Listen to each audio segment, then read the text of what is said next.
boa tarde, muito boa noite, muito bom dia. Você é ouvinte do Rock Night, conversas aleatórias. Não sei que momento do dia, da vida, do ano tu tá ouvindo aqui esse podcast, então por isso esses vários horários aí que hoje nos permite. Hoje aqui mais uma conversa com nosso querido amigo Jorge Aldi, casado com a Marinês, pai da Luísa, escoteiro, professor, agilista 24 horas por dia, um cara apaixonado por aprender e compartilhar. Atualmente consultor da DB Server, instrutor da Sputnik, professor de graduação em MBA, enfim, um cara inquieto. Jorge, muito boa tarde, muito boa noite, muito bom dia. Como é que tu tá? Tudo bem? Muito legal essa história do muito boa tarde, muito boa noite, muito dia, porque nós não sabemos a que horas o pessoal vai escutar, então, no tempo e no espaço, é legal estar aqui contigo, a gente já se conhece há bastante tempo aí, tem a oportunidade de a gente fazer um registro aí de um papo, tenho certeza que vai rolar muita coisa bacana. Muito bom. Verdade, até estava lembrando, a última vez que a gente conversou, e acho que era no início do ano passado, a gente estava demorando para marcar uma conversa lá no Tecnopuc, aí era uma conversa para durar meia hora, 40 minutos, a gente ficou acho que 1h30, que eu até me atrasei para uma outra reunião que tinha, porque o nosso papo foi longe. É sempre, né? Eu só agora me dei conta, Jorge Aldi é um nome bastante complicado de usar aqui no Sul, né? Não é o Jorge Aldi, superintendente do Tecnopuc, Conselho Nacional de Educação, como na apresentação, né? Eu sou professor PUC também, mas meu irmão é o oficial, eu sou o genérico da família, e tenho paixão por boas práticas, técnicas, metodologia, gestão, é minha O pessoal até confunde, missão, né? Nessa vida. Porque a gente chama o Jorge, é fácil de confundir, né? Que é o Jorge Aldi da PUC. Não, mas os dois estão lá na PUC. Tecnopuc, um é o chefe, o outro trabalha numa das empresas. Mas é isso aí, é um mundo inquieto, nós estamos num contexto hoje em que em 15 minutos teve 3.500 chineses, 100 indianos e 3 americanos que criaram novas técnicas, novos modelos, novas ideias de trabalhar em equipe, de desenvolvimento humano, então nós temos que estar sempre muito ligados com o que está acontecendo no mundo. Verdade. Tu, cara, tu escreve bastante, né? Tu é autor de 2 livros, jogos e workshops sobre o Toolbox 360 graus, que até vamos conversar mais adiante, né? Jogos 360, isso tudo construído com milhares de profissionais envolvidos ao longo dos últimos anos. E tu tem até um blog teu, né? Me ajuda a recordar o nome do blog, é blog Jorge Aldi? Jorge Aldi, jorgealdi.com, são 1.400 posts já, 1.440. Que tu é um cara que, até a gente conversando aqui antes nos bastidores, que eu lembro muito de uma coisa que tu falou, eu sempre levo isso comigo, que tu sempre quis escrever, sempre quis compartilhar conteúdo, na verdade, compartilhar conhecimento. Mas ninguém está lendo. Cara, alguém está lendo, alguém vai pesquisar, alguém vai achar que daqui a pouco isso aqui vai interessar alguém, tu vai gerar uma massa crítica aqui, que aos poucos, mas que é uma coisa que tu vai estar fazendo. Tu quer ver uma abordagem como professor, como consultor, como um cara da rede, tá? Content marketing, inbound marketing. Cara, é quase que uma obrigação do profissional hoje deixar uma pegada digital sob o controle dele, né? Se procurarem por Jorge Horácio Kotyk Aldi lá no Google, o que vai aparecer? É minha responsabilidade saber o que vai aparecer, de produzir conteúdo, né? Informações, gerar vínculos, relações, que isso seja muito claro, pegada digital, né? E aí eu vou fazer um gancho com uma observação que tu fez há alguns minutos atrás, antes de nós entrarmos, que é o público 50+, né? Cara, isso aí tem que acabar. O público 50+ hoje é o público 70+, porque o público 50+ da década de 50, 60 do século passado era um público que já estava offline, que eu quero dizer, já estava preocupado com a aposentadoria, estava preocupado com, sabe, com pescaria, com, né, os filhos crescendo. Hoje em dia, o público 50+, 60, eu tenho 57, e o mundo mudou, literalmente. Então, sim, eu escrevo, né, muito compulsivamente. Eu tenho um mote, né, que eu digo que tudo que eu aprendo de dia eu escrevo de noite. Parece brincadeira, mas é isso. Tem dias que eu faço 2, 3 posts. E nunca são posts de conteúdo replicado, é conteúdo interpretado. É a minha opinião, a minha vivência em relação àquilo. Então, se eu faço um post falando sobre as 10 faces da inovação da Ideal, é a minha interpretação. Eu não sabe o que e eu boto os links lá. Cara, se tu quiser saber o que realmente o autor quis dizer, tu procura lá, clica no link. Agora, se tu procurou no meu blog, eu vou te dizer o que eu acho sobre o assunto. Não vou fazer resumo, né? Eu não vou fazer resumo, eu vou fazer a minha interpretação, vou fazer as ilações necessárias, né? Porque ninguém faz. Quando um autor fala alguma coisa, ele nunca diz, né, que tem outros 5 autores que serviram de inspiração. Eu mando para os autores originais e dou minha opinião. Tu tem um conteúdo bem autoral da tua, sim, enfim, da tua interpretação daquele texto e também muitas vezes da tua experiência com ferramentas, né? sim. Vejo lá, a gente fez aqui um trabalho com um cliente usando Kanban, usando Canvas, enfim, usando Design Thinking, ou mesclei um monte de coisa aqui.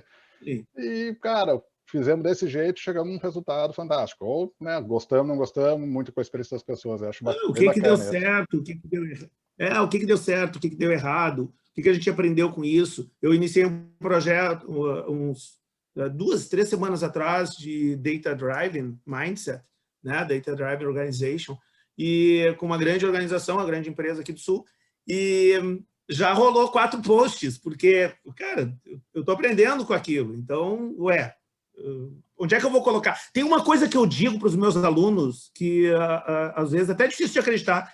Às vezes eu penso alguma coisa, eu podia usar aquela técnica, etc. Por incrível que pareça, cara, 57, tem direito.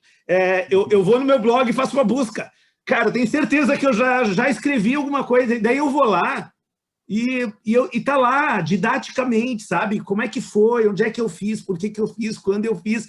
Porque é natural, não é pela idade, não, é brincadeira a idade. Porque, na verdade, nós estamos falando aí de 8, 9 anos, e com uma experiência aí, tanto pela Sputnik, quanto pela DB Server, quanto pela PUC, muito rica. Então, eu vou registrando, e tem outro valor agregado. Tu falou sobre os livros, né? Scrum 360, Toolbox 360, Jogos 360, sobre os ombros de gigantes. O que acontece? Os livros eles acabam sendo compilações, porque, na prática, as sessões, né, os capítulos do livro, eles vão sendo construídos longitudinalmente, vai passando o tempo, chega uma hora que eu olho assim e digo, cara, rola um livro sobre startup. Está pronto o livro. Eu só tenho que editar, tenho que refinar os textos, é óbvio, mas está pronto. Jorge, tu falou aí uma coisa que aí me chamou a atenção, assim, 57, tu falou? 57 anos. 57. Eu gosto muito dessa hiperatividade tua aí, de aprender, de testar. Um cara que... a gente tá falando de 50 a mais, que eu penso que antigamente era uma galera que já estava mais parando de fazer coisas. E tu é um cara que está cada vez fazendo mais coisas. Ou semi-nativo, assim, né? Buscando ferramenta, testando. Principalmente, vamos lá, eu, Felipe, ali, que a gente fala de facilitadores. Eu não lembro de conhecer outro facilitador, assim, com mais idade, vamos dizer assim. Quando é que foi essa teu... E aí, até casando um pouco com o tema, assim, que a gente conversou, o Agile. Quando é que tu começou a entender esse mundo do Agile, veio para ti, tu também começou a conectar? Não, estou falando um besterol puro. Não, olha só, já existem vários estudos, né, que eles avaliam o teu perfil a partir do teu nível de conexão com o mundo atual. Quer seja pela internet, quer seja em comunidade, em ecossistemas, em geração de conteúdo, em tudo isso.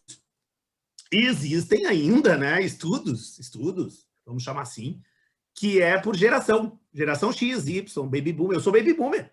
né? E eu tenho vários posts em que em algum momento eu brinco dizendo, cara, baby boomer não é a maldição da múmia. Não, tu nasceu em 63, tu vai ser baby boomer até morrer, desgraçado. Não é, não existe isso, né? Na realidade, nós somos... É uma opção, é claro que é uma opção, né?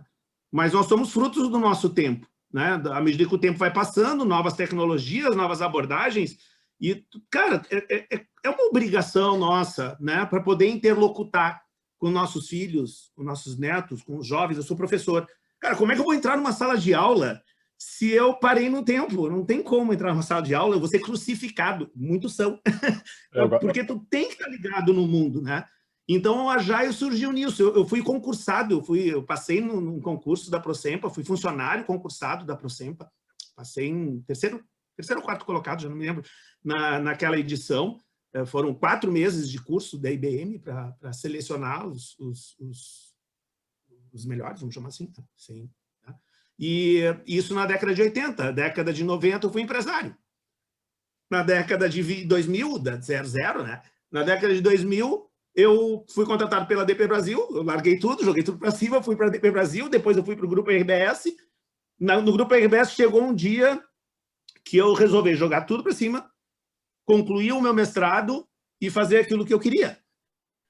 Dar aulas, gente, sei lá, são 4 horas por semana, agora vão ser 8, e, sei lá, 20 horas a cada semestre, cada ano, que são os MBAs, né?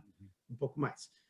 Mas o Agile se encaixa nessa história, porque, cara, vem o Agile, ele surgiu em 2001, eu entrei no jogo em 2008, quando eu assumi lá a área de negócios digitais do Grupo RBS, e eu assumi meio que na pressão, porque a RBS saiu, a coordenadora da área, e precisava de alguém, e o meu diretor me chamou e disse, Jorge, é tu, vai que é tua. Ok. Eu posso escolher, eu perguntei, palavra de honra, era o Blaut, né? Um grande profissional, um dos melhores profissionais que eu já conheci, o Alexandre Blaut, do Gartner hoje, né? E ele me convidou a ir para a área de produtos digitais. Eu perguntei, cara, eu posso escolher? Isso é um convite ou é uma convocação? Não, é uma convocação, né? Nós acreditamos que tu vai fazer um bom trabalho lá. Então tá, então vamos lá. E aí foi, cara, aí foi Agile, foi Scrum, depois foi Kanban, depois vem o Toolbox, famoso, quer dizer, famoso para mim, né? Que desde 2013 eu me dediquei aí a descobrir capacidade absortiva, né? A descobrir o que tem de melhor em técnicas, em boas práticas, em metodologias, para eu não ficar restrito. Olha só que interessante, né? Para eu não ficar no Agile. Cara, não, tu é um agilista, eu nem gosto disso. Cara, não, tu é um agilista. Não, eu não sou agilista. Eu sou mais do que isso, porque Agile, agilista, diz respeito a metodologias ágeis. Cara, tem muito mais aí no mercado do que metodologias ágeis. Né? Tem Effectuation, tem várias abordagens, tem o Lean Startup, tem o Design Thinking, e nada disso é Agile. Tudo isso aí são outras metodologias, outras abordagens, que são tão ricas quanto, nos dão ferramentas e meios tão ricos quanto, e que a gente tem que aprender. Nós temos que aprender, porque assim, senão tu para no tempo, tu caduca. Aí eu concordo com as teorias da década de 50, dos 50 mais, que não, tu já foi, tá pela cova hoje em dia é 90, eu tenho mais 40 anos pela frente. Eu gosto muito acho que eu vi o Dado Schneider falando uma vez, né? Tu tem o velho e tu tem o novo velho, que é o pensamento de velho, ou o espírito de velho, assim como tu tem velhos com mindset, né? O mindset ali, o espírito de novo e o novo. E não tem certo e errado, né? Exato. Uma menina num treinamento para uma grande empresa, team building, que eu estava fazendo, com a Agile, inclusive, e uma menina veio conversar comigo, dizendo, Jorge, mas eu não quero nada disso. Sabe, eu não quero essa proatividade e reunião e participar, né? Se reunir com o cliente e gerar empatia, sinergia, etc., né? E eu olhei para ela assim e disse, mas isso não é um fardo, sabe? É uma oportunidade, vamos experimentar, vamos ver como é que é, né? E é isso, é uma oportunidade para nós nos adequar à nova geração que está aí, aos novos modelos. O mundo mudou. Uma coisa que eu digo muito, a gente não muda por opção, Eu não mudo porque, não, estratégica... Eu não paro para pensar nisso. Não, estrategicamente, para minha carreira, para eu não ficar... Porque senão, onde é que eu vou conseguir emprego? Eu não me preocupo com isso. A questão é o mundo dá voltas.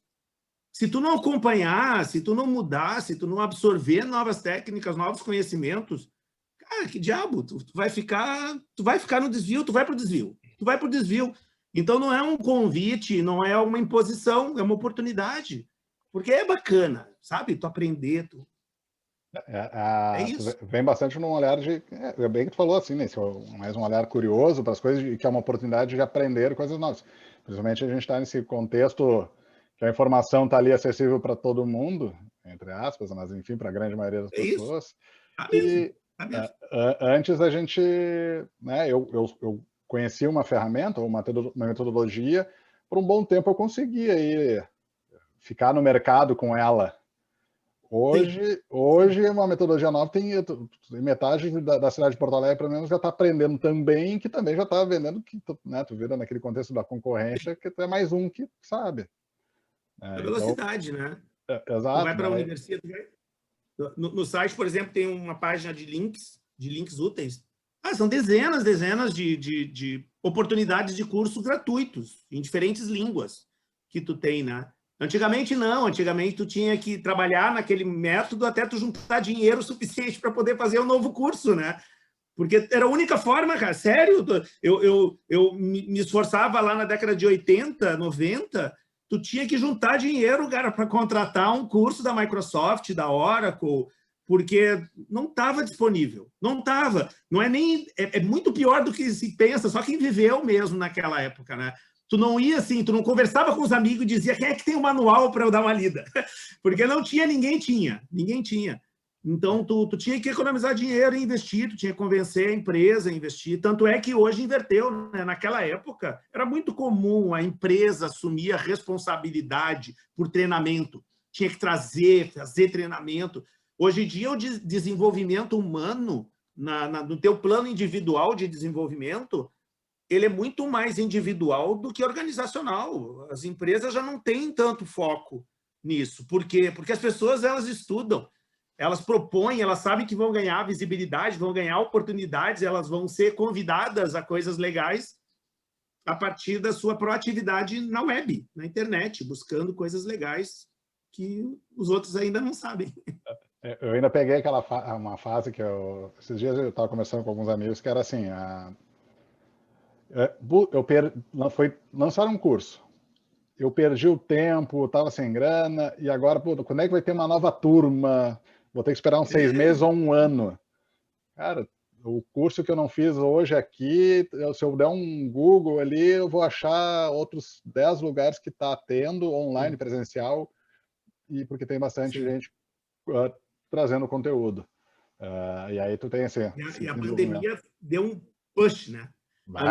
A pandemia, nós estávamos ali na beira ali do, sabe,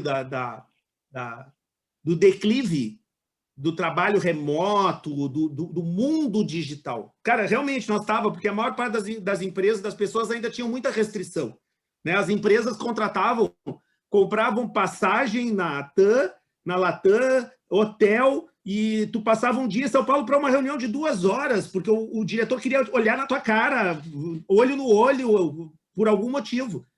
E a pandemia simplesmente catapultou bilhões de pessoas para o mundo digital e disse, cara, olha só, tudo funciona, e algumas coisas funcionam melhor assim, porque tu não vai ter que acordar às 6 horas da manhã, tu não vai ter que pegar voo, tu não vai ter que fazer escala, tu não vai ter que ficar lá tomando chá de banco, porque a reunião é às 2 horas da tarde, tu vai ter que improvisar, e depois tu volta para o aeroporto e tu vai ficar 5 horas esperando o teu voo, por uma reunião de 2 horas para, sei lá, por uma imposição tola que fazia sentido até 2019, 2020 morreu. E como o mundo digital está aí. E como é que tu viu esse ao longo de 2020 aí, o teu processo mudando para o digital? Como é que foi assim, para os clientes e internamente assim? Não, quem me acompanha, quem eventualmente cruzou com meus posts, né? Cara, eu estava naquela fatia de profissionais que tu foi assim, ó, tu recebeu um e-mail dizendo que tu tinha uma semana, 2, para tu te adaptar a esse novo mundo e mandar bala e fazer muito bem feito. Porque eu sou um professor PUC. Produzir Não o que era opção. né? Tipo, Cara, tu tem não uma teve, semana para continuar sabe? produzindo o que tu produz.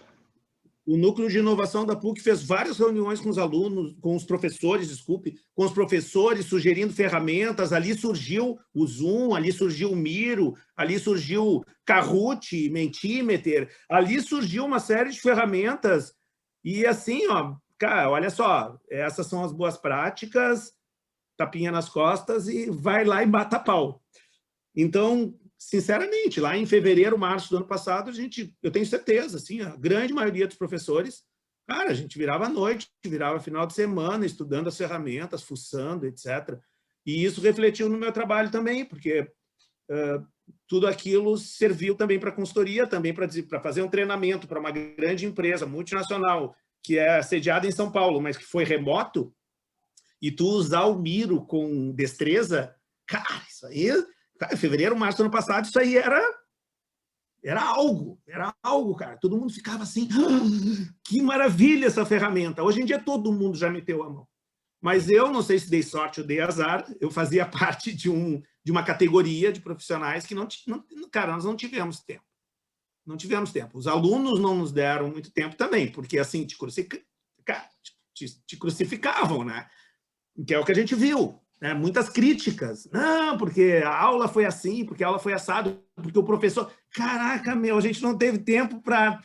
Sabe, nós tínhamos um planejamento de aula muito bacana, no meu caso, com muito material, post-it, fantasia, cola, tesoura, sabe, o helm do Darth Vader, a roupa do Pikachu. E de uma hora para outra, cara, não, assim, ó, agora vai ser Zoom, e te vira no whiteboard, meu amigo, porque é isso aí que tu vai ter. Ou seja, para mim foi sinceramente, não vou dizer assim, nem que foi fácil, nem que foi difícil. Porque além das foi uma imposição. É que eu digo assim, além das ferramentas que tu tem que aprender, impostas ali, né? Porque, principalmente tu olhar, tu tem os dois lados aí que foi bem interessante ver, como um professor que tipo, tá aqui, vai e tu tem que entregar, assim tu aproveitou e se adaptou porque tu teve que isso para consultoria, para trabalhar com os clientes de empresas. Porque Deixa eu dizer uma coisa, alguns dos posts que eu fiz naquele período ali de 2, 3 semanas em março do ano passado, tá? Março, início de abril, algum daqueles posts, eles foram a 3, 4 mil acessos, porque assim, que é exatamente dessas ferramentas, né? Que apresentavam alternativas, porque o pessoal ainda estava pesquisando, enquanto nós não tivemos escolha, porque assim, ó, a partir de hoje todas as aulas são virtuais e regras, boa sorte. O que eu vou dizer é que tu vai entender muito bem, né? O que eu quero dizer a gente com trabalho ali fazendo esse papel de facilitadores, e tu entende ali a jornada que tu vai passar de uma aula, teus pontos de contato, momentos de expectativa, que daí tu traz muito essa experiência de aula que tu traz, assim, né, de querer se fantasiar, de trazer coisa nova, de muita coisa interativa, e aí tu passa para o online e muda todo o teu ponto de contato, expectativa e interação, que antes dentro no presencial tu tem um olho no olho, que ali agora tu tem uma câmera que muitas vezes as pessoas não ligavam, fechada, câmera totalmente desligada, fechada, tu inverteu, né? Na sala de aula tu pede silêncio para o pessoal prestar atenção, no outro tu pede alguém me dá um sinal de vida que eu quero saber. Não, aí assim, eu vou te dizer coisas que eu aprendi rapidamente lá. 3, 4 telas, 3, 4 páginas de conteúdo, telas de apresentação de conteúdo e dinâmica. Cara, se tu não fizer alguma coisa a cada 3, sério, a cada 3, no máximo 4 telas, tu tem que ter dinâmica. Se tu não tiver uma... E aí tu cria toda a gama de dinâmicas, né? Bom, agora cada um de vocês vai escrever num post-it o resumo do que vocês entenderam sobre esse tópico. Nós vamos escolher o melhor deles, vamos melhorar e o vencedor ganha um brownie. Cara, até isso rolou, sabe? Cara, É isso, é isso.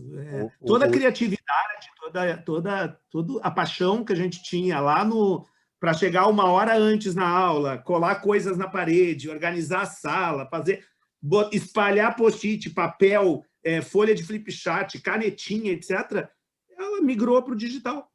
É isso. Mas só que é outra coisa, que nem media training. Media training são treinamentos, por exemplo, para ensinar. Eu participei de turmas que eram com o pessoal de startup, para ensinar o dono de uma startup que, numa entrevista para uma revista, para rádio, para TV, ou para um investidor, o discurso é diferente. Ele tem que ter na ponta da língua, cara, qual é o ritmo, né? Para jornal? Ok. Então, tua abordagem, teu ritmo, tua fala, o teu tempo é diferente da rádio, é diferente da TV, que tu tem 20 segundos. Tem 30 segundos numa matéria de TV, né? Numa entrevista. Então, tu tem que aprender a lidar com isso. Então, em Media Training, a gente grava a pessoa falando para ver ali os cacuetes, né? Coisa parecida assim, dentro de tempos e dentro de abordagens. É mais ou menos isso, muda. É diferente, tudo é diferente. Tanto é que nós nos vimos obrigados a migrar jogos, migrar dinâmicas, migrar tudo que nós tínhamos para o Miro, para um whiteboard. Porque ali muda, mas o espírito é o mesmo. É um icebreaker, é um warm-up, é um jogo didático, mas no Miro, quase tudo no Miro. Eu também, a gente teve que fazer toda essa adaptação e que também, cara, foi um mês ali de março, abril, de aprender o que existe de ferramenta e como é que faz isso. Eu lembro que a gente conheceu um grupo ali, não lembro quem conheceu primeiro, daí a gente foi adicionando os amigos, que tem um grupo no WhatsApp de várias pessoas do Brasil todo, que é a rede de facilitadores. E o pessoal começou a compartilhar, cara, experimentei, testei, vamos nós testarmos hoje, pegava um sábado ali o dia inteiro, vamos rodar aqui um processo de design sprint para aprender, vamos fazer no Miro hoje, vamos fazer no Mural, vocês já mexeram com o Discord junto aqui para fazer enfim. Isso.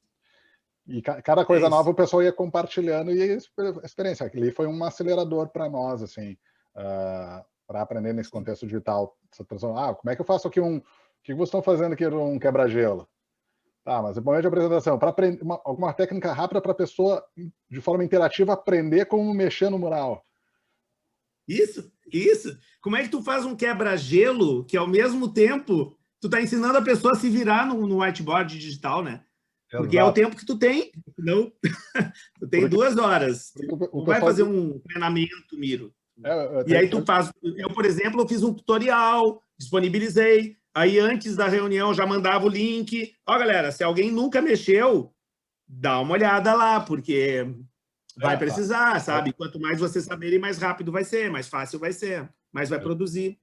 A gente brincava assim, cara, quanto tempo tem? Tem, sei lá, 1 hora. Pô, eu sei que 10 minutos eu vou perder aqui, né? Perder entre aspas, mas eu tenho que dedicar para a pessoa entender a ferramenta, a plataforma, como mexe, como clica, como é que eu gero um post-it, como é que eu edito, enfim, o mínimo, o básico para a gente executar. Então, isso foi bastante complicador. E, voltando, resgatando lá um assunto do Agile e entre outras coisas, eu queria saber uma coisa de ti. E como é que foi a ideia? Daí tu resolveu trazer isso para os jogos, livros, tu lança um livro... Agile, sim. O Agile, ele... É que não necessariamente é do Agile. É que não necessariamente... Não. O Agile, ele pressupõe trabalho em equipe, ele pressupõe interação humana, pressupõe compartilhamento de conhecimento, decisões tomadas a partir de debate, a partir de cocriação. E tudo isso aí está implícito na metodologia, Scrum, Kanban, Lean. Todas elas têm esse viés, né? O Lean não é considerado, mas igual, tem o Lean do Pompendick. Ok, é Agile. Então, foi natural, né? Foi natural. Cara, olha só, eu fui fazer o mestrado, eu vou te responder através de uma alegoria. Eu fui fazer o meu mestrado. Meu mestrado foi em Ciências Sociais, em Gestão da Informação. E aí eu escolhi como tema de pesquisa o desafio na aceleração da curva de aprendizado durante a adoção de um método ágil. Esse foi o meu tema de pesquisa. Então, quando tu adota a metodologia ágil, qual é a curva de aprendizado? Quais são os mediadores e moderadores dessa curva, né? E daí eu vou te dizer uma coisa que eu descobri rapidamente no mestrado. Tá, ok, eu vou usar teorias, porque o mestrado tem que usar teorias que algum gringo criou, né? Aí tu vai atrás de teorias. Eu vou te dizer as teorias que eu usei. Eu usei Tuckman, que é da psicologia, que surgiu a partir de estudos em grupos de terapia de drogados. Tem a ver com TI, por isso, né? Tu tem Karasek, que é Job Strain Model, que é um modelo de tensão, né? No trabalho, que pode ser positivo ou negativo. Então, lei de Yerkes-Dodson, de 1908, falando sobre pressão hierárquica, pressão por resultados. Então, a gente aprende rapidamente no Agile que, cara, é gente, são pessoas. Se tu não mergulhar nesse contexto da psicologia, da sociologia, eu vou te dizer, alguns dos livros, por exemplo, tem muitas citações e abordagens. Albert Bandura é um psicólogo canadense, tem várias citações e apresentação de teorias dele, aprendizado vicariante, tudo. Tu tem Piaget, construtivismo, tu tem... É gente. Então, tu de alguma forma, tu te interessar por como eu vou usar aprendizado vicariante, acabei de citar por acaso, sem querer, mas já vou aproveitar. Como eu vou usar jogos para fazer as pessoas entenderem conceitos sem ter que aprender trabalhando, cometendo erros e gerando problemas, entende? Então, sim, jogos, ao natural, eles vieram. Não é oba-oba, eu digo isso é muito explícito, tanto nos livros quanto no meu blog. Usar jogos não é recreio. Não é, oba, tem uma mesa de sinuca, vamos jogar sinuca o dia inteiro, vamos virar o Rui Chapéu. Ninguém conhece mais o Rui Chapéu, mas eu sou velho e eu conheço o Rui Chapéu. Aí, vamos jogar sinuca. Não, eu já fui algumas vezes lá no Google São Paulo, tem sinuca, tem um monte de coisa. Só que é raro tu ver o pessoal jogando sinuca. Eu, para falar a verdade, eu nunca vi ninguém jogando sinuca. Eles devem jogar para comemorar, devem jogar para o início de um trabalho, para energizar, para eles se divertirem, para se integrarem, etc. Né? Eu tenho passagens hilárias assim, com jogos, por exemplo, tem jogos com estatais, em estatais, etc. São jogos, são team building games, são jogos para formação de times. E aí teve uma passagem que eu uso até hoje como exemplo, que um rapaz chegou para mim e disse, não, Jorge, hoje nós temos aí planejamento, mas melhor não fazer nenhuma dinâmica porque vai ter um diretor. Cara, foi um dos que mais se divertiu, né? Foi um dos que mais se espalhou, porque o jogo tem isso, né? Ele é um artifício, né, de tu expor as relações sociais, né? O comportamento, a atitude das pessoas e fazer as pessoas perceberem que, cara, todo mundo tem limitação, todo mundo tem habilidades, todo mundo tem seus talentos, né? Competências. Os jogos eles conseguem quebrar algumas barreiras e algumas limitações que a gente põe na nossa cabeça de regras ou, né, de interações daqui a pouco, porque tem um diretor, e faz com que a gente meio que tá mais aberto a jogar. Porque existe, isso aí faz parte da teoria dos jogos, não a teoria dos jogos da economia, né? Dos jogos, a nova escola alemã de jogos. Porque com os jogos, e aí tu tem Múrcia, tu tem Huizinga, tu tem Piaget, tu tem grandes nomes, né? Que com o jogo, o teu cérebro, ele desapega das regras do trabalho. Ah, não, ele é diretor. Não, é um jogo. Tu conhece o jogo muito antes de conhecer a empresa, hierarquia. Então, para o teu cérebro, cara, é um jogo, nós vamos fazer um jogo aqui, divertido, correria e etc. Para o teu cérebro, com 5 anos de idade, tu já sabia o que era um jogo. Jogo vamos nos divertir. E aí, eu sou chefe escoteiro, né? Eu tenho paixão pelo escotismo e, apesar desde o mestrado eu estar afastado, o escotismo tem muito disso. Muitos dos jogos que eu uso, por exemplo, eu trouxe do escotismo, e o escotismo tem muito a ensinar. O meu primeiro post no blog foi sobre isso, né? Qual é ali o ponto de convergência entre metodologias ágeis e escotismo, em que tu usa dinâmicas, tu usa jogos, tu usa um ensino informal, uma educação informal, entre aspas, né, para ensinar coisas importantes. Mas se tu disser que tu está ensinando, tu vai gerar resistências maiores do que dizer, vamos brincar. Porque daí ele vai aprender, mesmo inconscientemente, ele vai estar aprendendo essa relação. É legal, vale a pena. Mas não é hora do recreio. Eu lembro que É oba-oba. acho que a primeira vez que eu tive contato, que eu participei de uma dinâmica tua aí dos... Mas era os Jogos 360, né? Eu participei também no Team Building Games, mas o Jogos 360 acho que foi uma das primeiras versões, e acho que foi logo que eu trabalhei ali um tempo na PUC, junto com a Marinês, que foi 2017.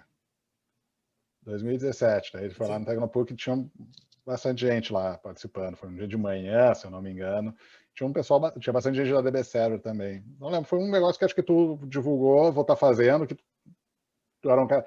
Eu lembro que eu te conheci, na realidade, quando eu estava descobrindo um mundo em Porto Alegre, que isso foi por volta de 2015, que tinha uma galera se reunindo em Porto Alegre para fazer coisas. E aí eu descobri, através do Facebook, que todo mundo divulgava um evento do que estava acontecendo, e aí tinha o Tecnotalks. Sim. O Tecnotalks teve ali teve seu papel marcante, acho, em Porto Alegre, e conectou muitas pessoas em Porto Alegre de fazer coisas. Sim. E aí mais de 100 eventos entre 2012 e 2019. Pô, tu vê, eu fui conhecer em 2015. E aí eu lembro que nesse dia que eu fui, eu não lembro exatamente o que era, ia ter palestra sobre empreendedorismo, acho que teve 2 startups lá, um pessoal falando, e tinha, sei lá, umas 60 pessoas. E aí acabou e tu chegou simplesmente já pegando um canetinha ou giz, já escrevendo na parede, pessoal, quem quer participar, quem quer ajudar, quem quer colaborar, quem quer falar, sabe, deixa teu telefone, não sei o que, começou a riscar todas as paredes, e o cara, que é aquele louco ali, aquele maluco, correndo para lá e para cá, riscando, né? E aí, enfim, aos poucos fui conhecendo, né, conhecendo assim por fora, depois que na PUC ali, quando eu trabalhei em 2017, de que a gente foi se conhecer mais, né, de sentar e conversar, de almoçar ali na Raiar, e foi tudo uma loucura. E aí, depois, quando eu fui conhecer teu blog, pô, esse cara faz um monte de coisa, né?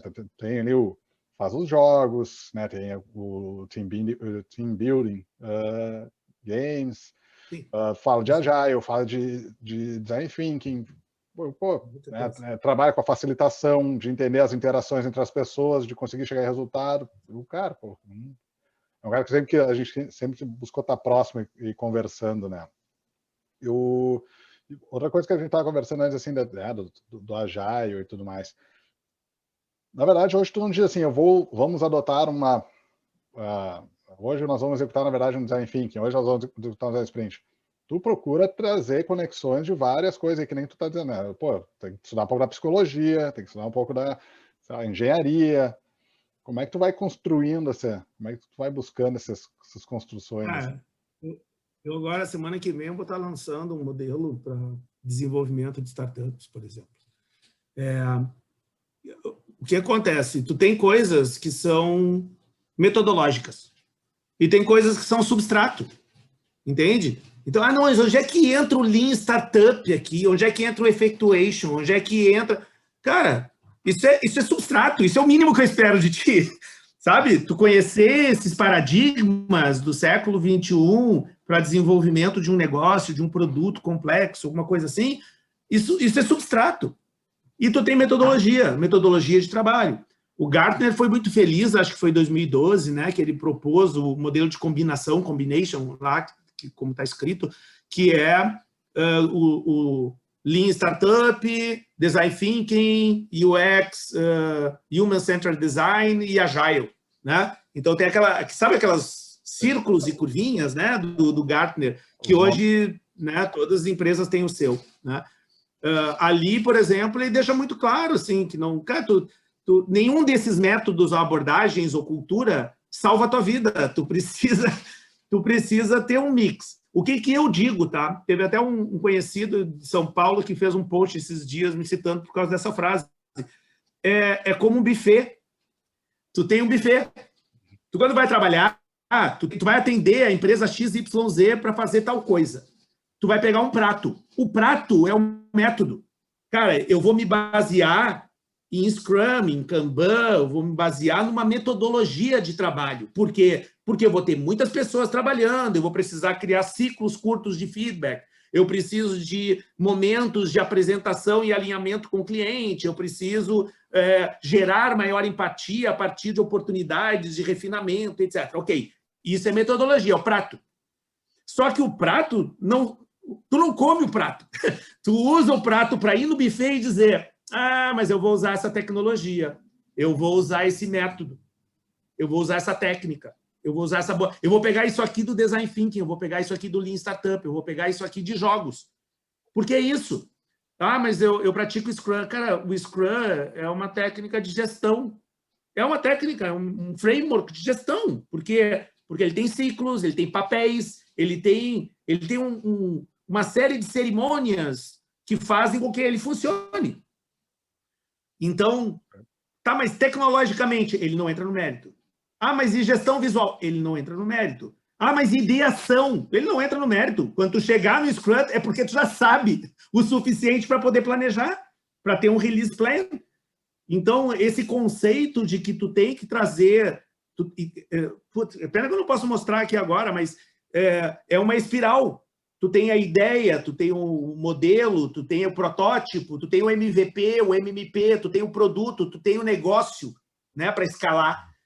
E a cada ciclo desses, tu tem ali um mix de oportunidades, né? Não, aqui eu vou usar o Design Thinking, vou fazer um Design Sprint. Aqui eu vou usar uma técnica de Art of Hosting para reunir um grupo, fazer um focus group, um one focus group, como chama a IDEAL. É por aí.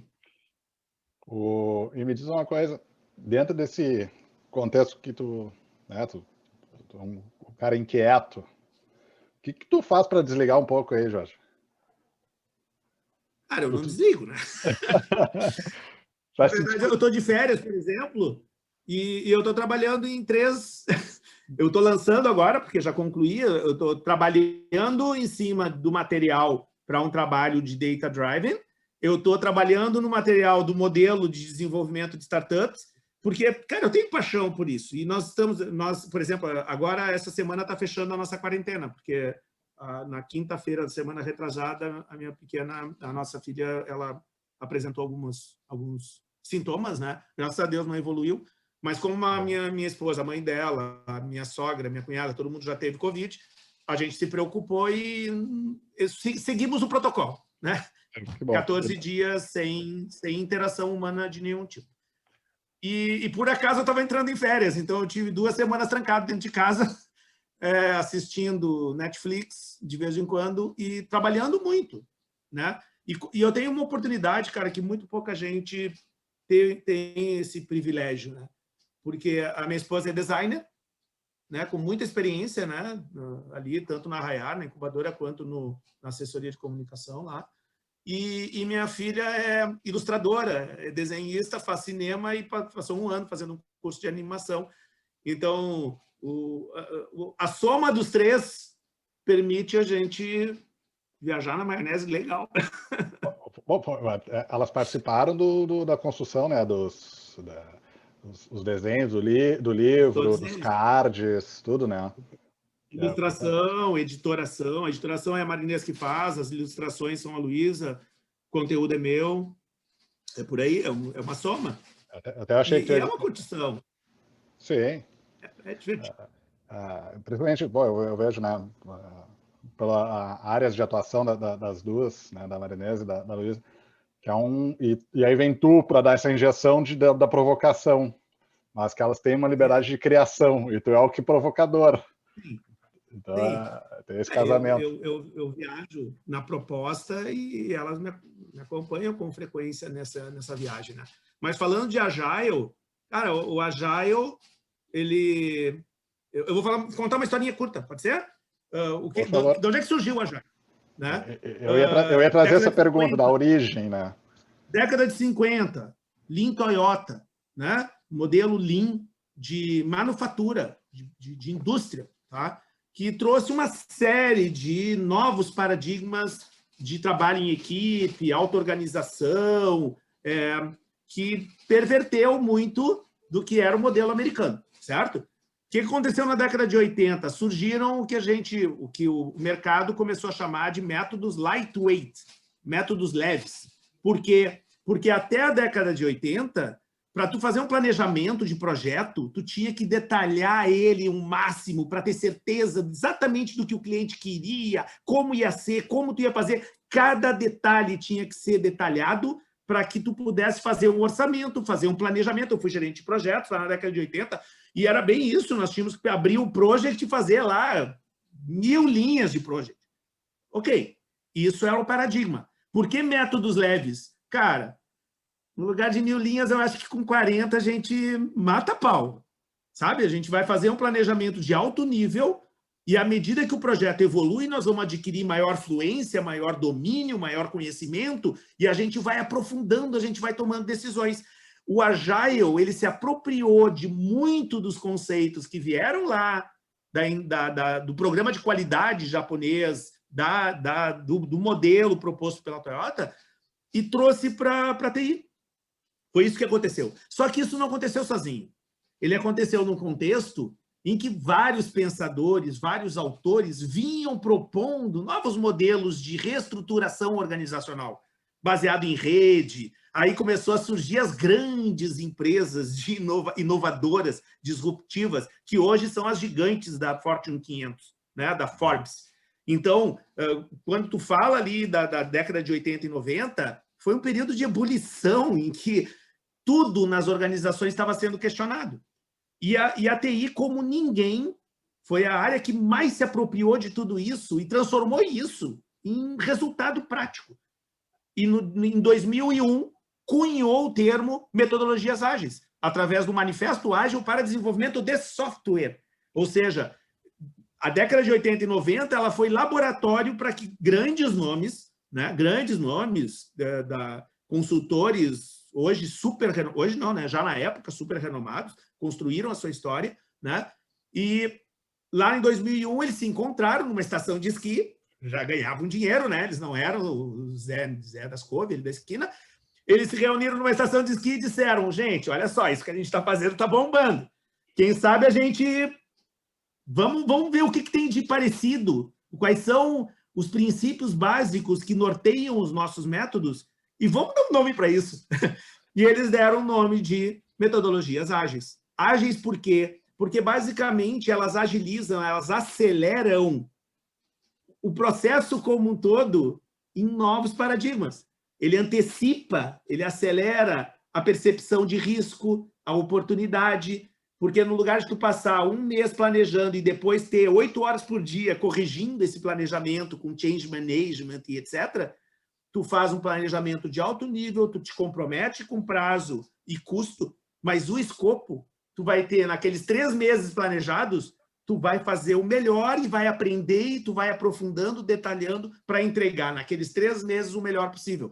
Por exemplo, só para casar, o Standish Group, ele, nesse período do florescimento do Agile, ele propôs um modelo dentro dos relatórios, dentro da consultoria deles, que é Small Project Philosophy, que é o quê? Cara, não existem mais projetos grandes.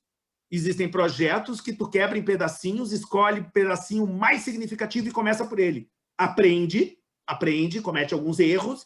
No segundo pedacinho, tu já está escolado, tu já foi picado por cobra, tem medo de linguiça, daí tu já sabe para onde ir. No terceiro pedacinho, tu já sabe mais ainda. No quarto pedacinho, cara, tu tá matando a pau. Então, o Agile tem muito nesse aspecto do PDCA. Olha só, PDCA, Deming, Sheward, década de 40 e 50, né? Que são as origens lá de Sheward do PDCA. E isso, a TI se apropriou com muita felicidade, tá? Com muita propriedade. E isso, na década agora, nos últimos 10 anos, isso transcendeu a TI e rolou, fez um boom nas organizações, e aí se cunhou alguns termos, tipo Business Agility, né? Que significam, basicamente, usar o Agile fora da TI. Nos últimos 2, 3 anos é o que eu mais tenho feito. Eu tenho interagido com RH, planejamento estratégico, compliance, controladoria, segmento. São áreas das empresas que não são TI. Mas eles querem se beneficiar de gestão visual, eles querem se beneficiar de conceitos Kanban, eles querem se beneficiar de conceitos de PDCA. Sim. O pessoal chama de Scrum, mas é PDCA, o Scrum é PDCA, ele é basicamente PDCA, ele é um ciclo de planejamento, execução, métricas e melhoria. Barbada. E isso foi o que aconteceu, essa história. A TI se apropriou, mas em algum momento alguém... Por exemplo, o RH. No Congrega RH de 2019, eu fui um dos palestrantes no palco de abertura, falando sobre liderança ágil. Por quê? Porque chegou um momento em que o RH olhou e disse, não, mas eu quero brincar também, e esse negócio não é de vocês, é meu. Cultura, disseminação de conhecimento, gestão de conhecimento, employee... Employee experience, que chama. A experiência do colaborador, employee experience, ele não é da TI. A TI se beneficia, mas isso é algo que é da organização. E o RH se deu conta. Não, para um pouquinho. Aqui, ó, o TI vai desenvolver software. Não me enche o saco, deixa eu organizar essa bagunça aqui. Porque a TI não... Eu acho que o olhar do RH foi um olhar assim também, que habilidades que esse pessoal tem que eu posso aplicar, não é aplicar, na verdade, né? Eu posso começar a levar para outras áreas. Que daí tu trouxe essa da cultura, do desenvolvimento, que o próprio RH, pô, eu quero levar isso aqui para, sei lá, para a área de projetos, área de cadastro, área de financeiro, mas enfim, são habilidades que o pessoal lá dessa galera da TI, né, dos métodos ágeis. Na primeira década desse século, quem fazia era a TI. Eu fiz muito isso. Né? Na RBS, por exemplo, eu interagi com várias áreas, editorias de jornal, canal rural, várias, que se interessaram por isso e chamaram quem? Quem é o Agile Coach de vocês aí? Quem é que sabe desses bagulho aí? Chama ele aqui, vamos bater um papo. E aí eu fazia treinamento, fazia mentoria, porque a TI é papel da TI. Porque a TI, vamos lá, meu cliente é a área X da empresa, área de financeira. Ué, para mim, TI, quanto mais eles se apropriarem de conceitos de Small Project Philosophy, de PDCA, de projetos em que eles são protagonistas também, eles não vão terceirizar com a TI, para mim é melhor. Eles saberem o conceito de valor, o conceito de MVP, o conceito de MMP, para mim é importante, porque para a TI é tudo de bom, né? Eu não vou ter que ficar brigando com o cliente, porque o cliente já sabe tudo isso que eu quero aplicar sobre Agile, sobre Lean Startup, sobre Design Thinking.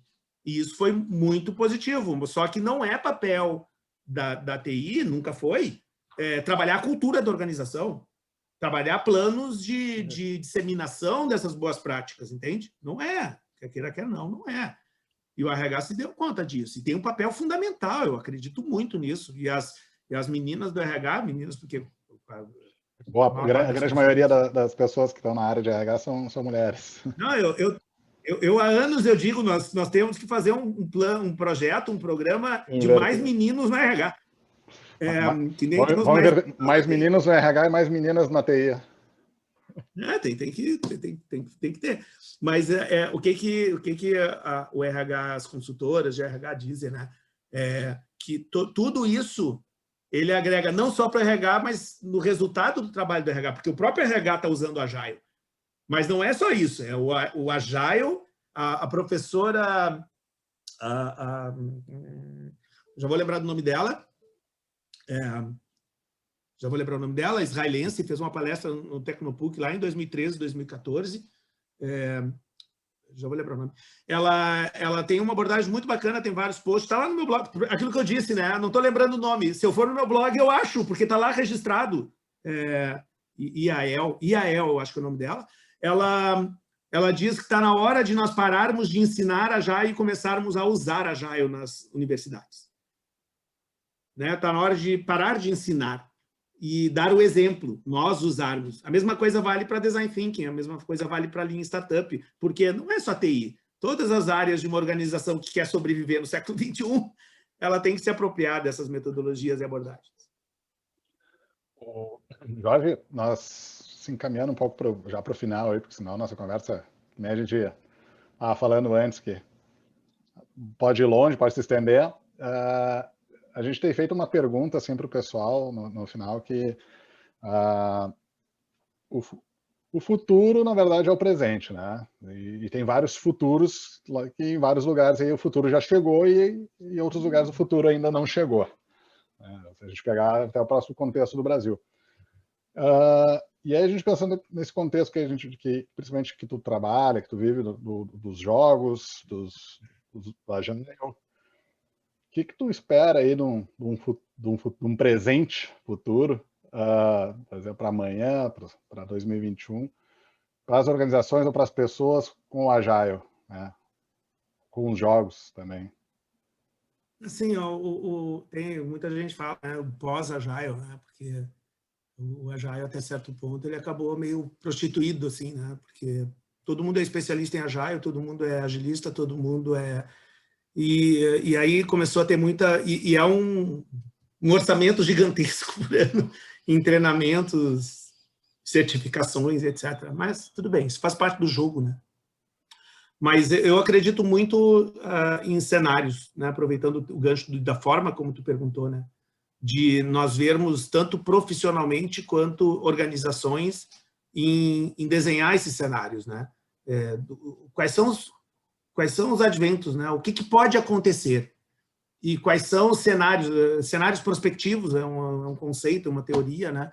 Em que tu tenta projetar anos adiante através de possibilidades de mercado, da própria organização, mas de mercado, dos concorrentes. Mas se acontecer isso, isso e isso, se acontecer isso, isso e isso. Porque se nós fizermos isso, inevitavelmente o Agile, o Design Thinking, o Lean Startup, ele entra em todas as organizações, Por quê? Porque o ciclo ficou muito curto, sabe? O de melhoria, o de atendimento, atendimento do cliente, né? O cliente muda. Cara, tu tem que aprender isso, tu tem que descobrir isso, tu tem que aprender isso, e tu tem que responder e responder muito rapidamente. Quando eu saí da faculdade na década de 80, 85, 87, quando eu saí da faculdade em 87, um plano quinquenal, um plano trienal, era, cara, plano diretor de informática, é um PDI.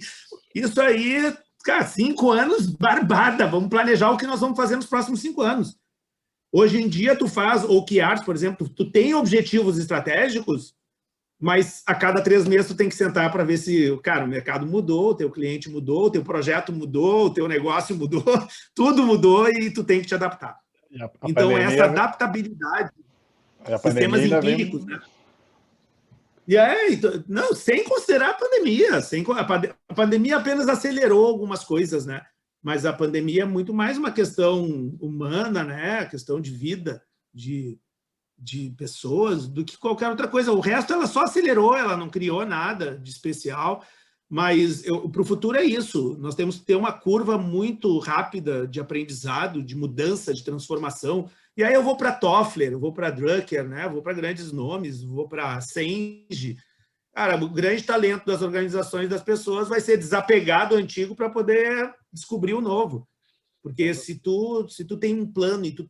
Cara, tu quer ver uma coisa muito comum em Agile? É quando tu implanta um Agile, vem alguém de gestão, porque tem lá os balança de scorecards, tu tem os semáforos, né? E daí eles olham para ti, muito comum, olha para ti e diz, tá, Jorge, eu boto verde, amarelo ou vermelho nesse teu projeto. Não, tá verde, o cliente está satisfeito, nós estamos atendendo, olha só, a gente está com uma curva aqui no funil, a gente está aumentando. Tá, não, mas vocês não estão fazendo o que vocês planejaram. Tá, então bota vermelho. Não, mas como é que eu vou botar vermelho se meu diretor está satisfeito? Eu já tive essas conversas, tá? Mas eu não posso botar vermelho, meu cliente. Então bota amarelo, não me enche o saco, eu tenho mais coisa que fazer do que me preocupar com o teu semáforo, cara. Porque o paradigma de dashboard, ele já evoluiu muito, mas ele ainda está muito atrelado. O fato de tu ter pequenos projetinhos, que não é a regra, né? Ainda existem projetos de 8 meses. A ideia é um projeto de 8 meses, ele não é um projeto, ele é um programa. Ele é composto por 3, 4, 5 projetinhos. Então, cada pedacinho, ele é um projeto, tem início, meio e fim, tem recursos, tem objetivos, sabe? Gera valor. Então, é um pacotão. O Agile ele está inserido dentro de um pacotão do século XXI, né? A era do conhecimento, né? Profissionais do conhecimento. E eu acho que é isso, são ciclos muito curtos. Isso eu acho que simboliza, em suma, é o que o Lean Startup, é o que o Design Thinking, é o que todos eles tentam passar, né? Tu tem que ter empatia, tu tem que ter um ciclo muito curto de feedback para tu poder perceber as mudanças, perceber as oportunidades, perceber os riscos e ir se adaptando, ir mudando. Isso vale para pessoas, vale para empresas. Eu atendo muita gente, muitos alunos, muitos amigos que me procuram em relação a planejamento de carreira. Eu tenho Canvas, tenho vários materiais que eu criei para me ajudar nisso, e com frequência eu uso, que diz respeito a isso, né? A tua carreira não é o que era antigamente, né? Ah, eu sou engenheiro. O planejamento de carreira vai muito além de que área tu vai trabalhar. O planejamento de carreira vai ter que entrar em outros méritos, em networking, em conteúdo, em marketing pessoal, vai ter que entrar em muitas coisas que antigamente a gente não se preocupava. E só para concluir essa linha de raciocínio, no TEDx, eu falei agora de empresas, né? E no TEDx, a minha palestra do ano 2019 foi exatamente o quanto nós, na vida pessoal, podemos trazer tudo isso de legal que está acontecendo nas organizações, trazer para a vida. Trazer para nosso planejamento de carreira, para nosso planejamento de vida, para tudo, né? Verdade, para quem vai ter um filho, fazer um planejamento. Tu pareceu um TEDx Laçador, né? Sim, no TEDx Laçador. O Laçador, agora me recordei até. Eu assisti ele no YouTube. Ou tu postou, enfim. Lembro de ter visto. Tinha esquecido esse detalhe na apresentação. Eu acho bacana quando tu traz ali a questão do... de olhar principalmente o comportamento do consumidor, né?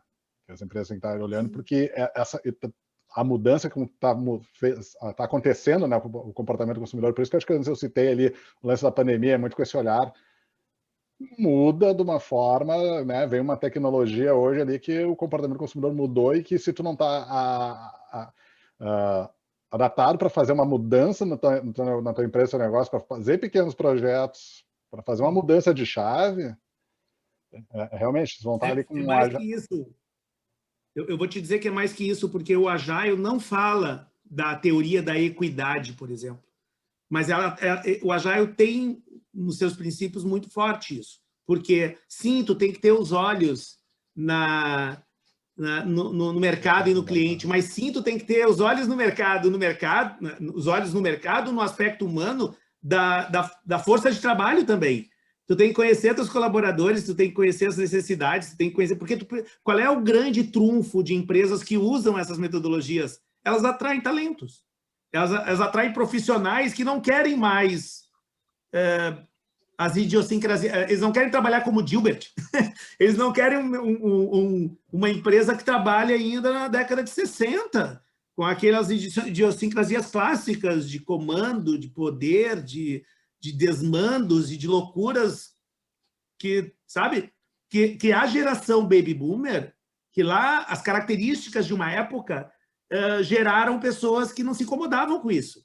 Não, vamos ter que virar à noite aqui. Não tem problema. Eu só vou querer me divertir mesmo quando me aposentar e for pescar lá na plataforma em Tramandaí. Até lá eu posso me desgastar, não tem problema nenhum. Isso aí era uma geração, era uma época. Ser baby boomer, ser workaholic, virar 3 noites acordado, era orgulho.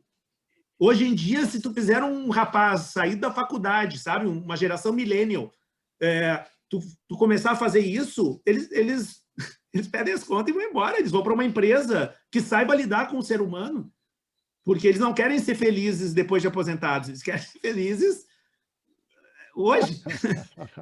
Muito bom. É uma quebra de paradigma muito grande, porque tem um estudo da Associação Americana lá de RH, alguma coisa assim, que até 2025, 50% do mercado vão ser millennials, mercado ativo de trabalho.